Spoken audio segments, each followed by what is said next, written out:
Every morning at 5:30, Rosa Martinez pushed her cart through the empty hallways of the Riverside Music Academy. The wheels squeaked slightly as she made her way past rows of practice rooms, each one holding a black piano that gleamed under the fluorescent lights. She had been cleaning these halls for 12 years now, and she knew every corner of the building better than most of the teachers who worked there. The academy was one of those fancy places where rich parents sent their kids to learn classical music. The tuition cost more than what Rosa made in 6 months, but she didn't mind. She was grateful for the steady job, even if some of the students barely noticed her when she emptied their trash cans or mopped the floors around their feet.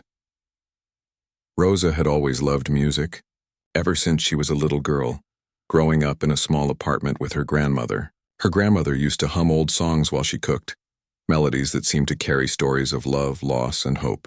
But piano lessons were never something Rosa's family could afford. When other kids in her neighborhood were taking music classes, Rosa was helping her mother clean office buildings after school. Now, at 58, Rosa found herself surrounded by music every single day. As she cleaned, she listened to the students practice. Some were incredibly talented, their fingers dancing across the keys like they were born to play. Others struggled with simple scales, hitting wrong notes and starting over again and again. But Rosa listened to them all with the same attention. She had her favorite practice rooms. Room 7 had the best acoustics, and that's where the advanced students usually practiced. Room 12 was where the beginners went, and Rosa often heard the same simple pieces repeated dozens of times.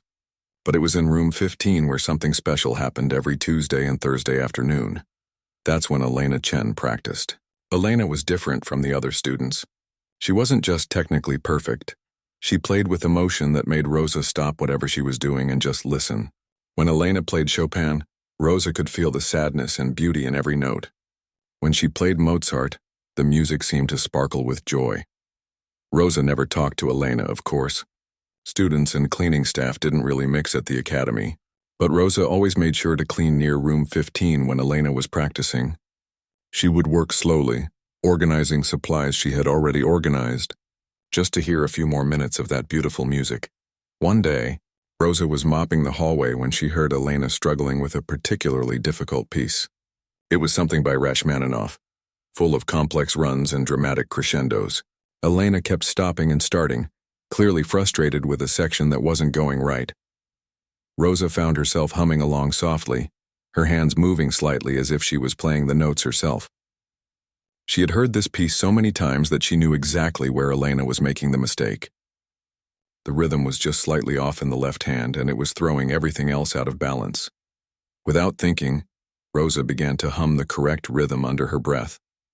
She didn't realize she was doing it until Elena suddenly stopped playing. There was silence for a moment, and then the practice room door opened. Elena stood in the doorway looking curious rather than annoyed. She was a petite girl with kind eyes and always wore her long black hair in a neat ponytail. "Excuse me," she said politely. "Were you just humming Rachmaninoff's second concerto?" Rosa felt her cheeks burn with embarrassment. She gripped her mop handle tighter and nodded slightly. "I'm sorry, miss. I didn't mean to disturb you. I'll move to another hallway." But Elena didn't look upset. Instead, she tilted her head with interest. "You know this piece?" Rosa nodded again, not trusting herself to speak. She had never been asked about music before. Not by a student, not by anyone at the academy. "Could you hum that part again? The part where you were humming just now?" Rosa looked around nervously, making sure no other students or teachers were nearby. Then very quietly, she hummed the melody Elena had been struggling with, her voice naturally finding the correct rhythm and phrasing. Elena's eyes widened. "That's exactly right. You caught the mistake I was making." She paused, studying Rosa with new interest. "Do you play piano?" Rosa shook her head quickly. "Oh no, miss. I just listen. I've been cleaning here for 12 years and I hear the music every day." "Just from listening? You learned that just from listening?" Rosa felt uncomfortable with the attention. She wasn't used to students talking to her, especially not about music. "I should get back to work," she said softly. But Elena wasn't ready to let the conversation end. "What's your name?" "Rosa. Rosa, I'm Elena. Would you mind listening to me play that section again? Maybe you could tell me if I get it right this time?" Rosa looked around nervously again. This wasn't normal. Students didn't ask cleaning staff for musical advice, but there was something genuine in Elena's voice, something that made Rosa nod slowly. Elena went back into the practice room and left the door open. She positioned her hands on the keys and began to play. This time she played the difficult section with the correct rhythm Rosa had hummed. The notes flowed smoothly, each one connecting perfectly to the next. When Elena finished, she looked up with a bright smile. "Better?" Rosa nodded, a small smile creeping across her own face. "Much better, miss." From that day forward, Elena always left her practice room door open when Rosa was cleaning nearby. They never had long conversations, just small exchanges about the music. But Rosa began to look forward to those Tuesday and Thursday afternoons more than she had looked forward to anything in years. The other students at the academy barely noticed these interactions. If they thought about Rosa at all, it was just as the woman who emptied their trash and kept their practice rooms clean. They certainly never imagined that she understood the music they were playing better than some of them did themselves. Rosa preferred it that way. She had never been comfortable being the center of attention. But something was changing inside her. After 12 years of listening, 12 years of absorbing every note played in these halls, she was beginning to realize that maybe she understood music in a way that was special, even if she had never taken a single lesson. Late at night, when the academy was empty and Rosa was finishing her cleaning duties, she sometimes found herself standing in front of one of the pianos. She would look at the keys, her fingers itching to touch them, to make the sounds she heard in her head every day. But she never did. Those pianos were for students who could afford to be there, not for cleaning ladies who just happened to love music. Rosa would turn off the lights and go home to her small apartment, humming the melodies she had heard that day, never knowing that her life was about to change in ways she could never imagine. Professor William Hartwell had been the director of Riverside Music Academy for 15 years, and he prided himself on recognizing talent the moment he heard it. His office walls were covered with photographs of former students who had gone on to perform with major orchestras around the world. Each picture represented a success story, a young musician whose potential he had nurtured and developed. At 62, Professor Hartwell had dedicated his entire life to classical music. He had studied at the finest conservatories, performed in concert halls across Europe, and now spent his days shaping the next generation of classical musicians. His standards were impossibly high, and he made no apologies for that. Excellence, he often told his students, was not negotiable. This morning, Professor Hartwell sat at his mahogany desk, reviewing applications for the Academy's annual talent showcase. The showcase was a tradition that drew audiences from across the city, and participation was considered a great honor. Only the most promising students were typically invited to perform. But this year, the Academy had decided to open the showcase to the entire community. It was a marketing decision that Professor Hartwell had opposed from the beginning. The board of directors thought it would bring positive attention to the school and maybe attract new students from families who couldn't usually afford the tuition. Professor Hartwell flipped through the applications with growing irritation. There were the usual suspects, his advanced students who had been preparing for months. But mixed in with their carefully crafted resumes were applications from people who had no business performing on the same stage as his students. There was a retired banker who played guitar at coffee shops, a group of teenagers who called themselves a rock band, a middle-aged woman who taught herself violin from YouTube videos. Professor Hartwell shook his head at each application, wondering how the Academy's prestigious reputation would survive this experiment. Then he came to an application that made him stop completely. The name at the top read Rosa Martinez, and under occupation, she had written, Custodial Staff, Riverside Music Academy. Professor Hartwell stared at the paper in disbelief. Rosa Martinez, he knew that name. She was the cleaning woman who had been working at the academy for years. He had seen her pushing her cart through the hallways, emptying trash cans, mopping floors. She was practically invisible to him, just part of the background of daily operations. But here she was, applying to perform in the showcase. Under piece to be performed, she had written, Chopin Ballade No. 1 in G minor.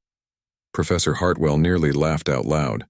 Chopin's first ballad was one of the most challenging pieces in the piano repertoire. Professional pianists spent months preparing it for performance. The idea that a janitor thought she could play it was almost insulting. Professor Hartwell called his assistant into the office. "Patricia, did you see this application from our custodial worker?" Patricia nodded, looking slightly embarrassed. "Yes, Professor." I tried to discourage her from applying, but she seemed quite determined. She said she had been preparing for this for a long time. Preparing how? Where does she even practice? Patricia shrugged. "I have no idea. I've never seen her near any of the pianos during working hours." Professor Hartwell leaned back in his leather chair, tapping his pen against the desk. The board had insisted that the showcase be open to everyone, which technically meant he couldn't refuse Rosa's application, but he certainly didn't have to be happy about it. "This is exactly what I was afraid of," he muttered. "We open our doors to the community and suddenly everyone thinks they're a musician. Does she have any idea what she's attempting to play?" Patricia looked uncomfortable. "I really don't know, Professor. Maybe she's taking lessons somewhere else?" Professor Hartwell doubted that very much. Piano lessons were expensive and Rosa Martinez was a cleaning woman, even if she could afford lessons. Learning to play Chopin at her age and experience level would take years of intensive study.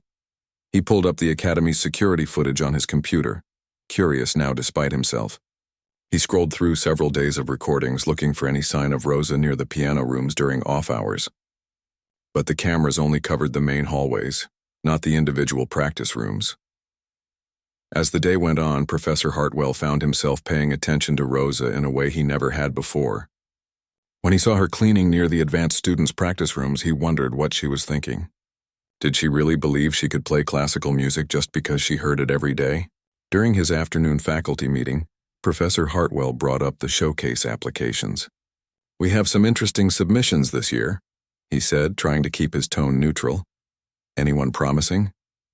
asked Dr. Peterson, the Academy's violin instructor. "Well, our usual students are preparing excellent pieces, but we also have some community participants who may be in over their heads." Professor Hartwell didn't mention Rosa by name, but he found himself thinking about her application throughout the meeting. Part of him was annoyed by what he saw as presumption, but another part of him, the teacher part, was curious about what would happen when someone with no formal training tried to perform at that level. After the meeting, Professor Hartwell walked through the hallways on his way back to his office. He passed Rosa near the water fountain, where she was replacing the paper towels in a dispenser. For the first time in years, he actually looked at her. She was a small woman, probably in her late 50s with graying hair pulled back in a neat bun. Her hands, he noticed, were surprisingly delicate for someone who did manual labor all day. She worked with quiet efficiency, focused on her task. "Mrs. Martinez," he said suddenly. Rosa looked up, startled. Students and faculty rarely spoke to her, and never the director himself. "Yes, sir? I understand you've applied for our talent showcase." Rosa's cheeks flushed slightly, but she nodded. "Yes, sir. I hope that's all right." Professor Hartwell studied her face, looking for any sign of doubt or uncertainty, but Rosa's expression was calm, almost serene. She didn't look like someone who was nervous about performing a nearly impossible piece of music. "Chopin's first ballade is quite challenging," he said carefully. "Yes, sir. It's a beautiful piece." "Have you performed it before?" Rosa shook her head. "No, sir, but I've been working on it for a long time." Professor Hartwell wanted to ask where she had been working on it, how she had learned it, whether she understood what she was attempting. But something in Rosa's quiet confidence stopped him. He simply nodded and continued down the hallway. That evening, Professor Hartwell stayed late at the Academy, as was his habit. He enjoyed the quiet of the empty building, the way his footsteps echoed in the hallways. It was during these evening walks that he often did his best thinking about the students and their progress. As he passed the practice rooms, he noticed that one of them had been left unlocked. Room 23, an older room that wasn't used much during the day because the piano needed tuning. Professor Hartwell made a mental note to remind Patricia to check that all rooms were properly secured. But as he approached the room to lock it himself, he heard something that made him freeze. Someone was playing piano. Not just playing, but playing beautifully. The melody was hauntingly familiar, but played with a sensitivity and emotional depth that surprised him. Professor Hartwell moved closer to the door, listening intently. Whoever was in that room was playing late Chopin, one of the nocturnes. The technique was flawless, but more than that, the interpretation showed a deep understanding of the music's emotional content. He pushed the door open slightly and peered inside. The room was dimly lit, but he could see a figure seated at the old upright piano. As his eyes adjusted, he realized with shock that it was Rosa Martinez. She was completely absorbed in her playing, her eyes closed, her body swaying slightly with the music. Her hands moved across the keys with the grace and precision of someone who had been playing for decades. This wasn't the fumbling of an amateur. This was the playing of a true musician. Professor Hartwell stood frozen in the doorway, unable to process what he was hearing and seeing. This was the same woman he had dismissed just hours earlier, the cleaning lady who he thought was delusional for applying to perform in the showcase. Rosa finished the nocturne and sat quietly for a moment, her hands resting on the keys. Then she began another piece, and Professor Hartwell's breath caught in his throat. It was Chopin's Ballade No. 1, the same piece she had listed on her application. As Rosa played, Professor Hartwell realized he was witnessing something extraordinary. This wasn't just competent playing. This was artistry at the highest level. Every phrase was shaped with musical intelligence. Every dynamic change served the larger narrative of the piece. This was the kind of playing he expected from his most advanced students, and in some ways, it was even better. Professor Hartwell backed away from the door quietly, not wanting to disturb Rosa or embarrass himself by being discovered eavesdropping. But as he walked back to his office, his mind was spinning with questions and realizations. How had he been so wrong? How had a master musician been working in his building for years without him knowing? And more importantly, what other assumptions had he made about people based on their appearance or job title? The night of the showcase had finally arrived, and the grand hall at Riverside Music Academy was buzzing with excitement. The auditorium, which normally hosted only the most elite performances, was packed with an unusual mix of people. There were the regular faces that Professor Hartwell recognized from other academy events, wealthy patrons and parents of students. But tonight there were also families who had never set foot in such an elegant space before. Red velvet seats stretched out in perfect rows, all facing the magnificent grand piano that sat center stage under the warm glow of professional lighting. The acoustics in this hall were legendary, designed by the same architect who had worked on Carnegie Hall decades earlier. Every note played here carried with crystal clarity to even the back row. Rosa had arrived at the academy 2 hours early, even though she wasn't scheduled to perform until the second half of the program. She had spent the entire week barely sleeping, her stomach twisted with nerves she had never experienced before. All her life she had been content to stay in the background, to listen rather than be listened to. But somehow she had found the courage to sign up for this moment. She wore a simple black dress that she had bought specifically for tonight. It wasn't expensive or fancy, but it was clean and pressed, and it made her feel slightly more like she belonged on the same stage as the Academy's star students. Her hands shook slightly as she checked her appearance in the bathroom mirror backstage. The first half of the program featured some of the Academy's most accomplished students. Rosa watched from the wings as 16-year-old Timothy Chen played a flawless Mozart sonata, his fingers dancing across the keys with the confidence that came from years of expensive lessons and natural talent. The audience applauded enthusiastically, and Professor Hartwell, who was serving as the evening's host, beamed with pride as he introduced the next performer. Elena, the girl who had first encouraged Rosa to consider performing, played a beautiful piece by Debussy. Rosa remembered helping Elena work through some of the more challenging passages during their informal practice room conversations. Now, watching Elena perform with such grace and musicality, Rosa felt a mixture of pride and terror. If Elena played this well, what would people think when Rosa took the stage? As the intermission began, Rosa found herself pacing in the small backstage area. Other performers were warming up on a practice piano that had been brought in for the evening, running through scales and difficult passages from their pieces. Rosa didn't touch the piano. She was afraid that if she started playing now, her nerves might get the better of her and she would lose the confidence she had built up over the past weeks.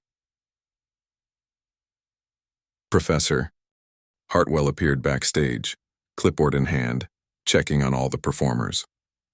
When he reached Rosa, he paused. Ever since that evening when he had discovered her playing in the practice room, he had been watching her with new eyes. He had wanted to approach her, to ask her about her musical background, but something had held him back. Perhaps it was embarrassment about his initial dismissive attitude, or perhaps it was curiosity about what would happen when she finally revealed her abilities to the world. "Mrs. Martinez," he said quietly, "how are you feeling about your performance tonight?" Rosa looked up at him with those steady, calm eyes that had surprised him so much during their brief conversation weeks earlier. "I'm nervous, Professor, but I'm ready." Professor Hartwell nodded, studying her face. There was something different about Rosa tonight. She still had the same quiet dignity she had always carried, but there was also a new sense of purpose, almost anticipation. She didn't look like someone who was about to embarrass herself in front of hundreds of people. "The Chopin Ballad is a challenging piece," he said. The same words he had used when he first learned of her application. Rosa smiled slightly. "Yes, it is. But it's also a beautiful piece. I hope I can share that beauty with everyone tonight." Professor Hartwell was struck by her phrasing. Not, "I hope I don't mess up," or "I hope I can get through it," but "I hope I can share that beauty." This was the language of a true musician, someone who understood that performance was about communication, not just technical execution. The second half of the program began, and Rosa felt her heart beating faster with each performer who took the stage. There was a talented high school senior who played a Rachmaninoff prelude with impressive technical skill. A community college student performed a Beethoven sonata movement with passionate intensity.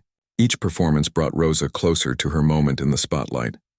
Finally, Professor Hartwell returned to the microphone to introduce the next performer. Rosa could see him from the wings, could see the way he paused slightly before speaking, as if he wasn't quite sure what to say. "Our next performer," he began, his voice carrying clearly through the hall, "is someone who represents the true spirit of tonight's community showcase. Rosa Martinez has been a valued member of our Academy family for 12 years, and tonight she will be performing Chopin's Ballade No. 1 in G minor." There was a moment of confused murmuring in the audience. Many people recognized Rosa as the woman who cleaned the academy, and they couldn't quite process what they were hearing.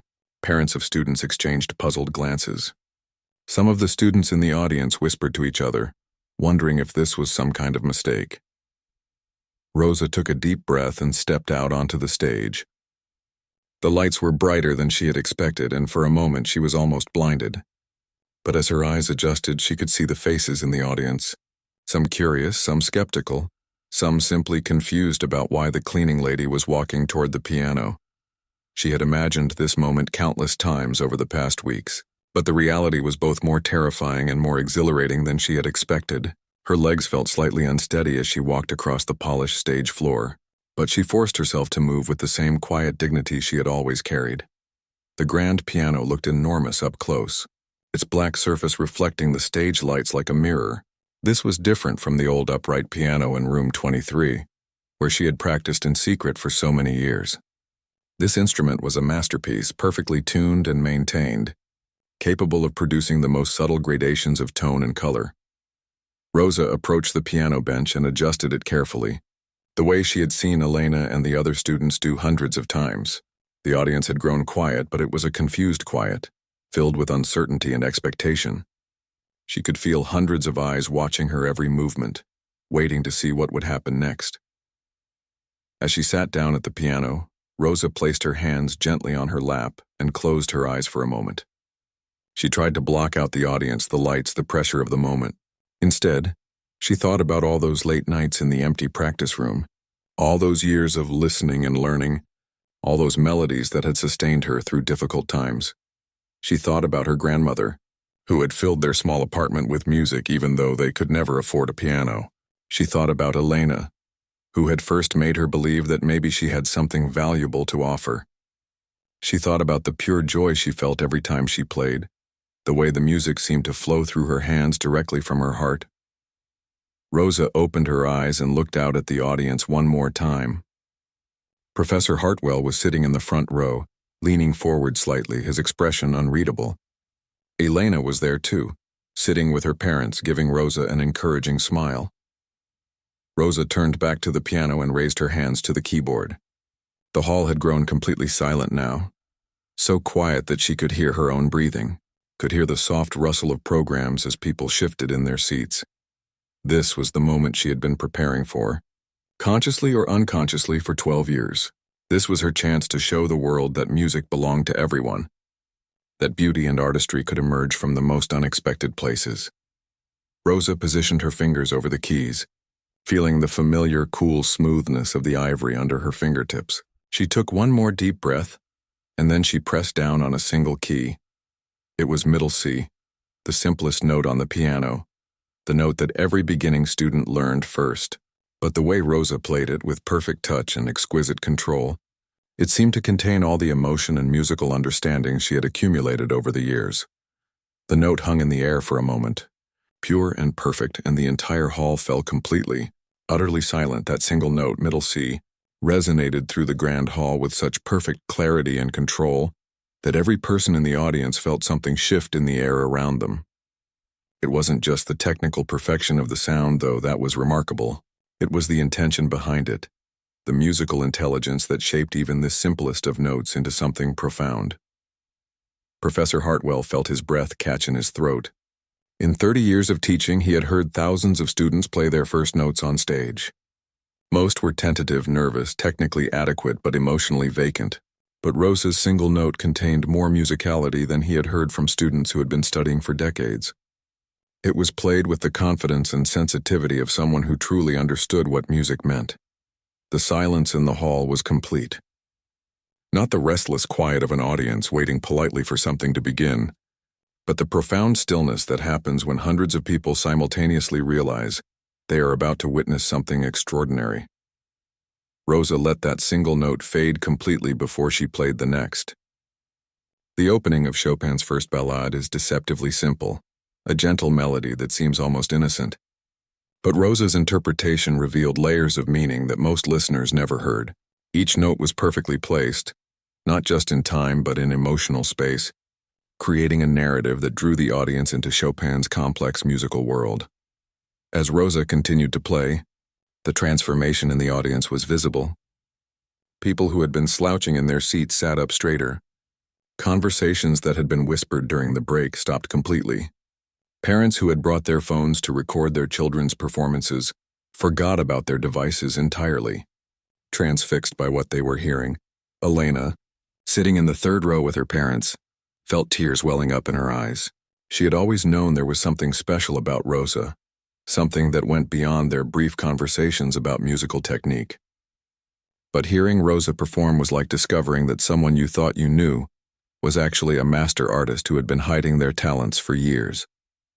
In the wings, other performers who had already completed their pieces stood transfixed, listening to Rosa's interpretation with a mixture of awe and professional appreciation.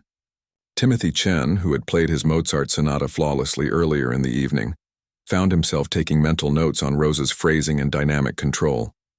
This was the kind of playing he had only heard from the world's greatest pianists. Rosa herself was lost in the music. All the nervousness she had felt backstage had disappeared the moment she began to play. This was her element, her natural environment, the years of listening, the countless hours of secret practice, the deep love of music that had sustained her through decades of hard work, all came together in this moment of pure artistic expression. The ballad progressed through its various sections, each one presenting new technical and musical challenges. There were moments of gentle introspection, passages of dramatic intensity, sections that required lightning-fast finger work, and others that demanded perfect control of soft dynamics. Rosa navigated each challenge with the ease of someone who had lived with this music for years, who understood not just the notes on the page but the emotional journey that Chopin had embedded in every phrase. Professor Hartwell found himself analyzing Rosa's technique with professional curiosity. Her hand position was perfect, her posture relaxed yet focused, but more importantly, her musical choices were sophisticated and personal. She wasn't just playing the notes correctly, she was telling Chopin's story in her own voice, bringing her own life experience to bear on the composer's intentions. As the piece moved into its more technically demanding middle sections, the audience held its collective breath. These were the passages that challenged even advanced students, sections filled with rapid scales, complex rhythms, and intricate voicing between the hands. But Rosa played through them with apparent ease, her fingers moving across the keys with fluid precision. There was one moment, during a particularly challenging passage filled with cascading arpeggios, when Rosa's left hand and right hand seemed to be having a conversation with each other. The melody line sang out clearly above the accompaniment, but the accompaniment itself was so musical, so perfectly balanced, that it added its own commentary to the main theme. This was the kind of sophisticated musical thinking that Professor Hartwell associated with conservatory graduates and professional performers. A woman in the fifth row, who had come to hear her grandson play earlier in the program, found herself leaning forward with her eyes closed, simply absorbing the beauty of what she was hearing. She had attended dozens of classical concerts over the years, but rarely had she encountered playing that spoke to her so directly, so personally. As the ballad moved toward its climactic passages, Rosa's playing took on an even greater intensity. But it wasn't the forced drama that often mars student performances. Instead, it was the natural culmination of the musical journey she had been guiding the audience through for the past 10 minutes. Every previous phrase had been building toward this moment, and now Rosa delivered it with the power and conviction of someone who truly understood the architecture of the piece. The final section of the ballade is both technically and emotionally demanding, requiring the performer to bring together all the musical themes that have been introduced earlier, while building to a satisfying conclusion. Rosa's interpretation was masterful, weaving together the various melodic strands into a coherent narrative that felt both inevitable and surprising. Professor Hartwell glanced around the audience and saw expressions of amazement on faces throughout the hall. These were people who had come expecting to hear talented students and amateur community performers. Instead, they were witnessing artistry at the highest level from someone they had never imagined could produce such music. As Rosa approached the final pages of the ballade, her playing took on an almost transcendent quality. Every note seemed to contain years of accumulated musical understanding, decades of patient listening and learning. This wasn't just a performance, it was a revelation, a demonstration that musical genius could emerge from the most unlikely circumstances. The piece built to its final, powerful conclusion, and Rosa played the last chords with perfect balance between strength and control. The final notes rang out in the acoustically perfect hall, sustained by the piano's resonance and the absolute stillness of the audience. As the last vibrations faded into silence, Rosa sat motionless at the piano for a moment, her hands resting quietly on the keys. She had given everything she had to this performance, poured 12 years of musical passion into 15 minutes of playing. The audience remained silent, not from confusion this time, but from the profound impact of what they had just experienced. Then, slowly, Professor Hartwell began to clap. His applause started softly, almost tentatively, but quickly grew stronger as the reality of what he had witnessed sank in. Within seconds, the entire audience erupted into thunderous applause, people rising to their feet spontaneously, their faces showing a mixture of amazement, joy, and gratitude. Rosa stood and turned toward the audience, her face glowing with quiet satisfaction. She had done what she set out to do.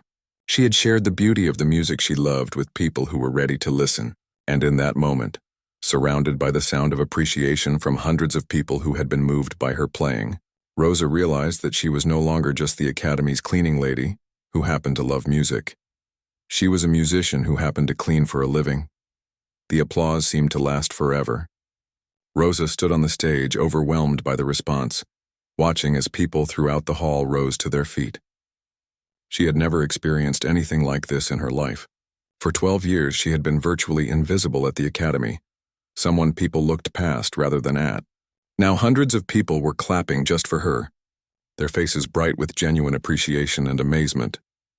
Professor Hartwell was among the first to stand, and Rosa could see something in his expression that she had never seen before. It wasn't just appreciation for her performance, though. That was certainly there. It was something that looked almost like shame, mixed with wonder and respect. As the applause finally began to die down, he walked up onto the stage. "Ladies and gentlemen," he said into the microphone, his voice carrying a tremor of emotion that was unusual for the normally composed director. "What we have just witnessed was truly extraordinary. Rosa Martinez has reminded us tonight that musical genius can emerge from anywhere, and that we should never underestimate the power of passion and dedication." He turned to Rosa, who was still standing beside the piano, Mrs. Martinez, I owe you an apology. When I first saw your application for tonight's showcase, I made assumptions based on your job title rather than your abilities. That was wrong of me, and I'm sorry. The audience grew quiet, sensing that something important was happening on stage. Rosa looked at Professor Hartwell with the same calm dignity she had always carried, but now there was something new in her expression, a quiet confidence that hadn't been there before. Thank you, Professor, she said softly, but there's no need to apologize. I understand why you might have been surprised. Professor Hartwell shook his head. No, there is every need. You have been working in our building for 12 years, and I never once considered that you might be a musician yourself. That says more about my limitations than yours. After the showcase ended, Rosa found herself surrounded by people who wanted to talk with her. Elena was among the first to reach her, wrapping her in an enthusiastic hug. Rosa, that was incredible. I knew you understood music, but I had no idea you could play like that. Where did you learn? Rosa smiled, still somewhat overwhelmed by all the attention. I learned by listening, Elena, and by practicing late at night when no one was around. Practicing where? Elena asked. In room 23 mostly. The piano there needs tuning, but it was always quiet, and no one used it much during the day. Elena's parents, who had been listening to the conversation, exchanged glances of amazement. You taught yourself to play like that? Elena's mother asked. Rosa nodded. I've always loved music. When I was little, my grandmother used to sing to me, and I always wondered what it would be like to make music myself. When I started working here, I was surrounded by it every day. I just absorbed it, I guess. As the evening wound down and people began to leave the hall, Professor Hartwell approached Rosa again. This time his manner was different. He spoke to her not as an employer speaking to an employee, but as one musician speaking to another. Rosa, I have a proposition for you. Would you be interested in teaching some of our beginning students? We have several young pianists who could benefit enormously from working with someone who understands music the way you do. Rosa's eyes widened with surprise. Teaching? But, Professor, I don't have any formal training. I've never taught anyone before. Formal training is valuable, Professor Hartwell replied, but it's not the only path to musical understanding. What you demonstrated tonight can't be taught from a textbook. You have an intuitive grasp of musical expression that many professionally trained musicians spend years trying to develop. Rosa thought about the offer for a moment. The idea of sharing her love of music with young students was appealing, but she was also practical about her situation. I would need to keep my cleaning job, she said. I depend on that income. Of course, Professor Hartwell assured her. This would be in addition to your current position. We could start with just a few students, maybe on weekends or in the evenings, see how it goes. Over the following weeks, word of Rosa's performance spread beyond the academy. Someone had recorded her playing on their phone, and the video began circulating on social media. Local newspapers picked up the story, fascinated by the narrative of a hidden musical genius who had been working as a janitor while developing extraordinary skills in secret. But Rosa didn't let the attention change who she was. She continued to arrive at work every morning at 5:30, continued to clean the practice rooms and empty the trash cans with the same quiet efficiency she had always shown. The difference was that now, students and faculty greeted her by name, asked her about her music, and treated her as a valued member of the academy community. Elena became one of Rosa's first unofficial students, spending time after her regular lessons to work on musical interpretation with her. Their conversations about phrasing and dynamics became more sophisticated, and Elena found that Rosa could help her understand pieces in ways that her technical training hadn't addressed. It's not just about playing the knot is correctly, Rosa would tell her. It's about understanding what the composer was feeling when he wrote them, and then finding a way to share that feeling with your audience. 3 months after the showcase, Rosa gave her first formal lesson to an 8-year-old boy named David, whose parents had specifically requested that he work with her. David had decent technical skills but struggled to make his playing expressive. In their first lesson, Rosa sat beside him at the piano and helped him understand that music was a language, not just a series of mechanical movements. Feel the melody, she told him as they worked on a simple Bach piece.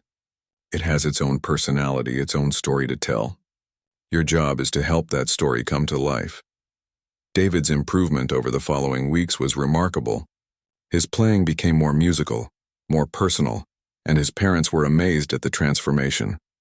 Word spread among other families, and soon Rosa had a small but dedicated group of students who came to her for the kind of musical insight that couldn't be found in traditional method books. Professor Hartwell watched these developments with a mixture of professional satisfaction and personal reflection.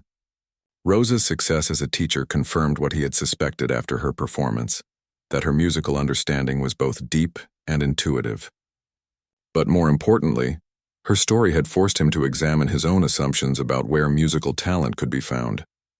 He began making changes at the academy, implementing outreach programs in underserved communities and creating scholarship opportunities for students who couldn't afford full tuition. Rosa's example had shown him that musical genius might be hiding in unexpected places, and he didn't want the academy to miss other potential artists because of economic barriers. One evening, as Rosa was finishing her cleaning duties, she found herself in the grand hall where she had performed months earlier. The stage was empty now, the piano covered with a protective cloth. She stood in the back of the hall, remembering that night when everything had changed. She thought about her younger self, the girl who had dreamed of making music but never believed it was possible.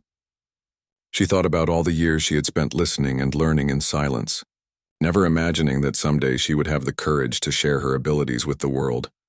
But mostly, she thought about her grandmother, who had filled their small apartment with songs and melodies, who had taught Rosa that music was a gift that belonged to everyone, not just to people who could afford fancy educations. Rosa smiled as she turned off the lights in the hall. Tomorrow she would return to clean these rooms as she had for 12 years, but she would also continue teaching, sharing the musical understanding that had sustained her through decades of quiet devotion to an art form she loved. She had learned that it's never too late to reveal who you really are, and that sometimes the most beautiful music comes from the most unexpected places.